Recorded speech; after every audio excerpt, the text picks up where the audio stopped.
Welcome to Swapna's kitchen world. Telangana style mutton curry ఎలా తయారు చేయాలో చూద్దాం. ముందుగా మసాలాలు చేసుకొని పక్కన ఉంచుకోవాలి. ఇప్పుడు కొబ్బరి ఇంకా గసాల పేస్ట్ చేసుకొని పక్కన ఉంచుకుందాం.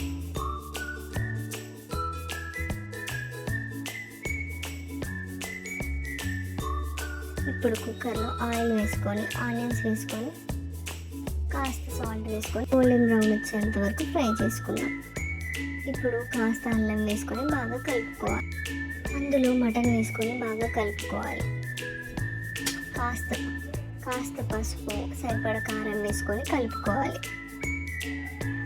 సరిపడ ఉప్పు వేసుకొని కలుపుకొని విజిల్ పెట్టకుండా 5 మినిట్స్ లో ఫ్లేమ్లో మూత పెట్టి కుక్ చేసుకోవాలి. తర్వాత వాటర్ వేసుకొని కుక్కర్ విజిల్ పెట్టి 4 విజిల్స్ అయ్యేంత వరకు హై ఫ్లేమ్లో కుక్ చేసుకోవాలి.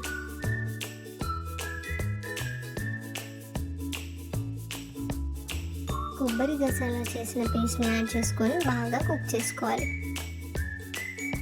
మటన్ కాస్త గ్రేవీ అయ్యాక అందులో కొత్తిమీర, మనం చేసిన మసాలా వేసుకొని కలుపుకోవాలి. ఇన్ డీటెయిల్గా మటన్ కర్రీ కావాలంటే కింద ఉన్న లాంగ్ వీడియో లింక్ క్లిక్ చేసి చూడండి. Thank you.